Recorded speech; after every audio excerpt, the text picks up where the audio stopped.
iPhone 15 Pro, and at the first glance it is a small upgrade. But Apple has improved many things I wanted for years. I tested everything and was surprised more than once, positively but also negatively.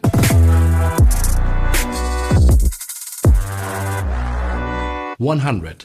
What am I talking about? 1000 Apple product designers worked for a whole year on the design of the new iPhone, and the result looks at the first glance like an iPhone 14 Pro, that looked like an 13 Pro, that looked like the 12 Pro, and that looked like the 11 Pro. But how the iPhone looks and how it feels are two completely different worlds this year. The 15 Pro just feels great. The frame is a bit rounder, which makes it feel a lot thinner and way more ergonomic. You really don't understand that until you can feel it for yourself. In addition, the frame is now made out of titanium, a material that is both lighter and stronger than stainless steel. There are fewer scratches, dents or simply dirt on the brushed titanium. Unfortunately, you can't say the same thing about the camera element. Still, dust collects around it like crazy. The lenses stick out way further than on any current Android smartphone, and that's all. I hope that Apple would dare a new design this year. The same one over and over and over again is good for brand recognition,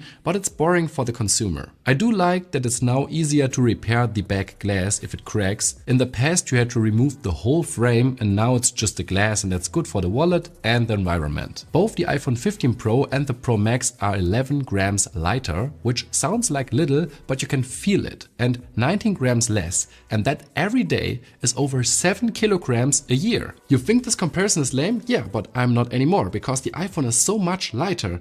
Who wrote this crap? Where was I? Something with water resistance, 6 meters, 30 minutes, more than the Pixel, Xiaomi and Samsung combined. Oh yeah, and the colors. There are 4 colors: white, natural titanium, black and a dark blue that looks often just like black. A bit of a dull color choice this year, but the natural titanium has my name written all over it. Both the iPhone 15 Pro and the Pro Max are about 1mm shorter and narrower. The reason is the thinner display bezels, and I think they look super sexy. I never thought that the day would come when Apple has thinner bezels than a Samsung smartphone, and they are perfectly symmetrical all around. Apart from that, this is the same display as in the iPhone 14 Pro. Accurate colors, deep contrast and black level, a high resolution and an adaptive refresh rate from 1 Hz to 120 Hz. And the outdoor brightness is still 2000 nits if you display a lot of black area. And speaking of black area, there's a long hole at the top of the display. Not only the selfie camera is in there, but also Face ID. That's a fast and reliable facial recognition that always recognizes me, except when I wear my sunglasses. But the black hole is also an adaptive widget. Apple calls it a dynamic island. Although the idea is cool, my everyday use is rare. It is practical to be able to jump back into your music playback or navigation. The animations are super fancy, and it makes total sense to get a call displayed there or additional information about an airdrop. Inside of the iPhone 15 Pro is the A17 Pro, and that's the world's first 3nm chip. But what exactly does that even mean? It means that more transistors fit in the same place, and therefore the efficiency and the performance is better.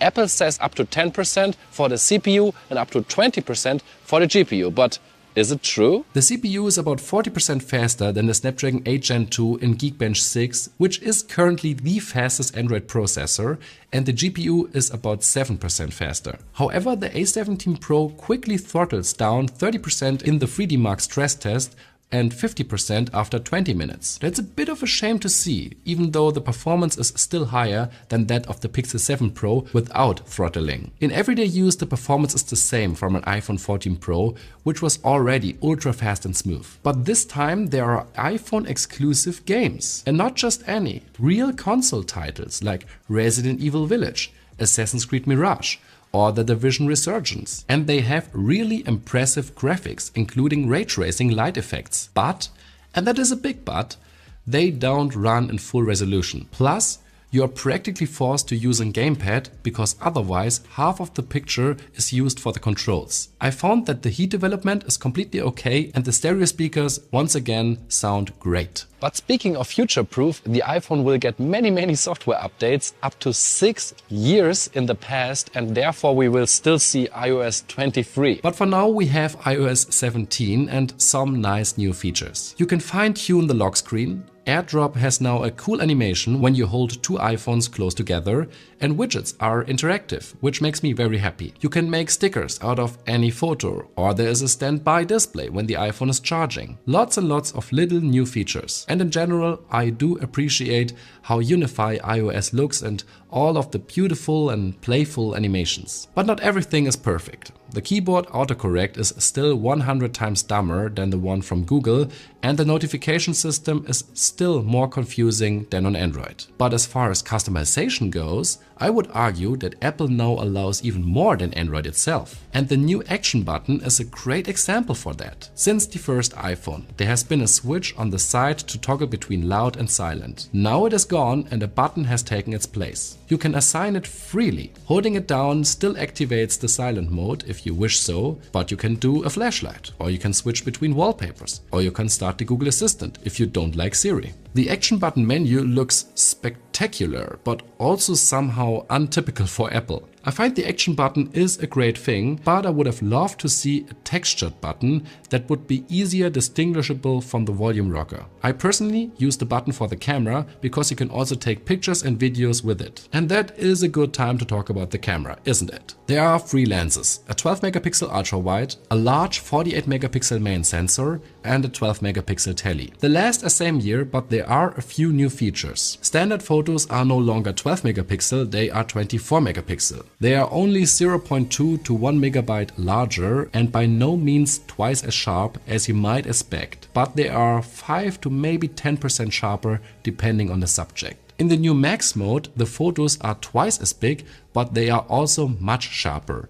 That's why I use it. Compared to the Galaxy S23 Ultra with its 200 megapixel camera, you can still see that Samsung has more details and less digital over-sharpening than Apple. Second, the night and the portrait mode now have the photonic engine, which is a complicated name that at the end only means the photos are brighter and sharper. Third, the depth info is now saved with every photo, which means you can always select the portrait effect afterwards and control both the strength and the focal point. This is a feature that the Google Pixel had for 6 years now, but I'm not mad, I'm just glad it's here because it's really handy. You can now shoot in 28 and 35mm focal lengths in addition to 24mm. 35 megapixel is an exact 24 megapixel crop, and I love that field of view because I use it on my regular camera all the time. There's now a new 5x telephoto camera, but only on the Pro Max, and it has a 25% larger 12 megapixel sensor and the same 2.8 aperture as the 3x camera. I've compared the 3x to the 5x a lot. And at 3x, the 15 Pro now looks much sharper than the 15 Pro Max. And it surely does at 4.9x zoom as well. At 5x, however,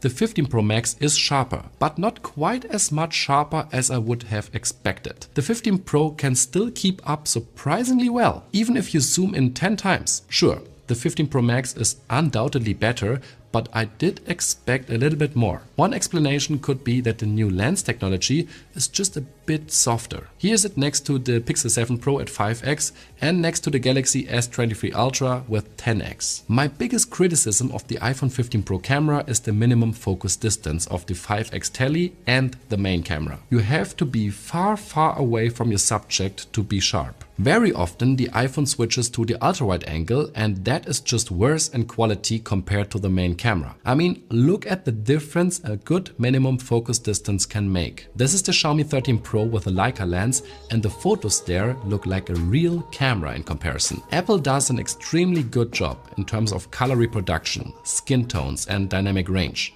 Apart from the two bright mids, the iPhone pictures are reliably beautiful regardless of the focal length. Absolute starters, but also professional photographers will have a lot of fun with this. The large 48 megapixel main sensor and the macro ultra wides are my highlight. You can now record videos in 4K 60 FPS ProRes to an external SSD over USB-C. And there is a lock color profile, which makes color grading much easier. There's only one thing that is very important to emphasize. Apple compared the iPhone to a real cinema camera in its ad, and that couldn't be further from the truth. But compared to other smartphones, the iPhone is by far the best and now even better. The 15 Pro has a 2% larger battery and a 3nm processor. I expected a way better battery life, but unfortunately did not get it. The runtime is very similar to the predecessor. I mainly used the 15 Pro Max and got around 5.5 to 6.5 hours of display use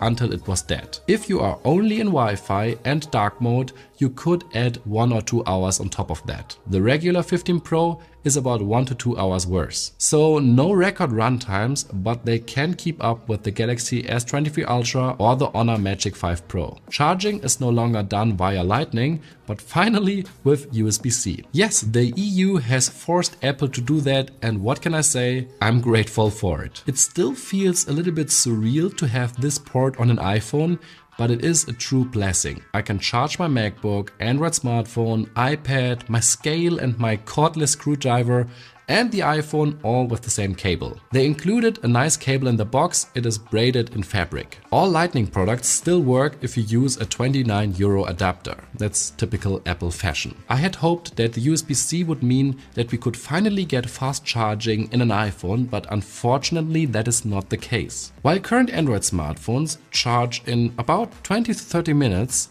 the iPhone takes 1 hour longer, and that has nothing to do with battery health. I have become a fan of MagSafe. It is a magnetic wireless charging system. Apple is the first to support the G2 standard, and the major Android smartphones will follow with it in 2024. This is great news because it means that you can use all the accessories such as power banks, card holders, water bottles and much more with MagSafe on any phone soon. Conclusion: I enjoyed my time with the iPhone 15 Pro, and that is not because of one singular feature, but because of small details like the design, USB-C and the action button, and it is still available in 2 sizes, and that is not common nowadays. But I do also have criticism, and quite a lot of it.